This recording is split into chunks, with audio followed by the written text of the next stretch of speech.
আমাদের দেশের মধ্যে কোনো মেয়ে কিন্তু নিরাপদে নাই। আমি আর সহ্য করে নিতে পারছিলাম না আপুটির কান্না। আমি পালিয়ে এসেছি একমাত্র আমার মা আর খালা মানসিক যন্ত্রণা, মানে ওরা আমাকে মানসিক যন্ত্রণা দিত। আমার ছেলে আর আমার জামাই আমাকে যেভাবে সাপোর্ট দেয়। স্বপ্না, রাবিয়া, তোরা শোন, আমার মাসিক ইনকাম যদি তোরা শুনে তোরা পাগল হয়ে যাবি। আমার আর আমার জামাই মাসিক ইনকাম যদি জানো, মিডিয়ায় কাম করে তারা কি মানুষ না? এই স্বপ্না শোন, আমি একটা কথা বলি, তুই কি বেড়া মানুষের মুখ দেখাস না? খালা দেখে কিন্তু বাচ্চা গেলি, নাহলে আমি তোরা ঠাস করাও কিন্তু দুইটা চক্কনা মাইরা আমি তোরা একদম ইয়ে করে দিতাম। তোমার নিয়ে নানান কথা বলছি, তুমি জানো যে খালা আমার জীবনটা ধ্বংস করে দিয়েছে। তারা চাইলে পারতো আমার পড়ালেখা করাইতে, তাদের চাপে আমার মা আমার জোর করে একটা বুড়া বেড়ার সাথে বিয়ে দিছিল। আমি সেই জ্বালা সহ্য করতে না পাইরা আমি মানিকের সাথে আমার রিলেশন ছিল, তাদেরকে বললেও তারা মানতো না। তারা বলতো যে মানিক বরিশাল থাকে, সেই তার ইনকাম কত। আমি বাধ্য হয়ে পালিয়ে এসেছি এবং তারা আমাকে মানসিক চাপ দিত। বুড়া একটা বেটার সাথে আমার বিয়ে ঠিক করছে, এটা কি সম্ভব? আমার মতো মেয়েরা এখন কি করে? পড়াশোনা করে, 10 পর্যন্ত পড়াশোনা করে তারপর কলেজে ভর্তি হয়। আমার এসএসসি রেজাল্ট আপনারা শুনলে ভাববে যে আমি কেন কলেজে ভর্তি হলাম না। আমার এসএসসি রেজাল্ট এত ভালো ছিল, আমি চাইলে আমার অনেক ইচ্ছে ছিল যে আমি পড়াশোনা করে আমি আমার বাবা মার পাশে দাঁড়াবো।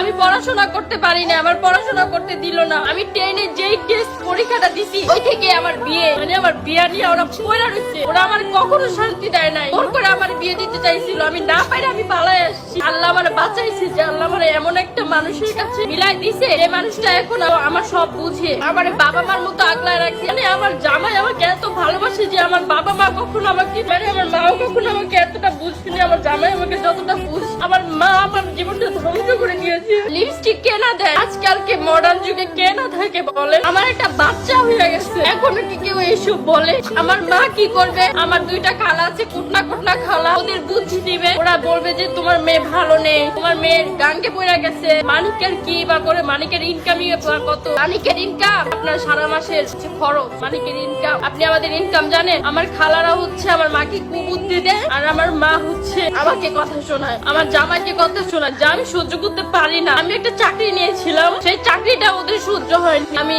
ভালো থাকবো, আমার খালারা এটাও সহ্য করতে পারে না। মা আর খালা এই 2টা জিনিস হচ্ছে আমার জীবনে বিয়ে। 3 বছর হয়ে গেছে, 4 বছর পড়বে আমার বিয়ে। আমার একটা বেবি হয়ে গেছে, তার বয়স 2 বছর। মাশাআল্লাহ দিলে আমার ছেলেটার মুখের দিকে তাকায় তো তোমরা মাইনে নিতে পারো আমাদেরকে, তাই না? আল্লাহ ওদেরকে একটু জ্ঞান বুদ্ধি দেয় নাই। ওরা আমার ছেলেকে মাইনা নেয় নাই, আমার জামাইকে মাইনা নেয় নাই। তোরা আমার মা খালা দেখে কি তোরা পার পায়ে যাবি? এখন আমার ইচ্ছে হইতেছে দুনিয়া ছেড়ে চলে যায়। আমার জামাই আমার বাঁচায় রাখছে, আমার যদি এখন কিছু হয়ে যায় সেটার জন্য আমার মা খালা, আমার খালা হচ্ছে স্বপ্না আর হচ্ছে রাবিয়া, এই 2 খালা। আমার যদি কিছু হয়ে যায় তাহলে এই 2 জন দায়ী। আমার নানি খুব ভালো, আমার নানি আমাকে খুব সাপোর্ট দেয়। এই যে বিয়ে করছি, আমি কেন জব করি? মিডিয়ায় কাজ করাটা কি অন্যায় বলেন? পেশা তো পেশাই না, তাই না? মানে ওদের যন্ত্রণা আমি পাগল হয়ে গেলাম। এখন আমি যদি আত্মহত্যা করি তাহলে এটার জন্য ওরা দায়ী। আমার আব্বু কিন্তু আমাকে সাপোর্ট করে, আমার আব্বু আমাকে অনেক সাপোর্ট করে। আমার মায়ের লোভ বেশি, আমি কেন বড়লোক ছেলে বিয়ে করলাম না? মানুষ বলে যে তুই ভালো নাই, মানুষ আরে তুই মিডিয়ায় কাজ করো, মানুষ বলে যে আরে মিডিয়ায় কাজ করি সেই। আরে ভাই, মানুষের কথা দিয়ে আমি কি করব? এখন যদি আমি মিডিয়ায় না কাজ করে বাসায় বসে থাকি তাহলে মানুষ এসে কি আমাকে খাইয়ে দিবে? আমার ছোট বোনের বিয়ে দিছে, কথায় কথায় বলবে যে তোরা যে টিকটক করো, এটা করো সেটা করো, এটা তো তোর বোনের শ্বশুর বাড়ির লোকজন দেখে, ওরা তো তোরা খারাপ বলে, এগুলো তোরা বন্ধ করে দিবি। আচ্ছা, আমি যদি এগুলো বন্ধ করে দিই, মানে 1-1.5 লাখ টাকা দিবে আমাকে মাসে মাসে, তাহলে আমি আর মিডিয়ায় কাজ করবো না। আর এই যে আমার খালা আমারে বললো না যে আমি পর্দা করি না কেন? খালা, আপনি কি পর্দা করেন? আপনি যে পর্দার কথাটা বলছেন না, এটা আমার ভালো লাগতো যদি আপনি নিজে পর্দা করতেন। আপনি তো নিজেই পর্দা করেন না, আমার আরো ভালো লাগতো এই কথাটা যদি আমি হুজুরের মুখ থেকে শুনতাম। সেটা আপনার মতো বেপরদা মহিলার কাছে আমার শুনতে হয়েছে, জামাই বউরে দিয়ে পর্দা করা, আর এরা হইছে নায়ক নায়িকা হইয়া যায়। আপনার পর্দা হয়? আপনি নিজেই তো পর্দা করেন না, আপনি আমার কিসের পর্দার উপদেশ দিলেন? ওই দিন আমরা আমার জামাইটাকে নিয়ে আপনাদের বাসায় ভালো মনে গেছিলাম, আপনি আমার নানান কথা শোনা দিচ্ছেন, মিডিয়ায় কাজ করা ভালো না, মরার পরে বুঝবো এই সেই। আমি যখন তার মুখ থেকে কথাগুলো শুনছিলাম তখন শুধু এটাই মনে হচ্ছিল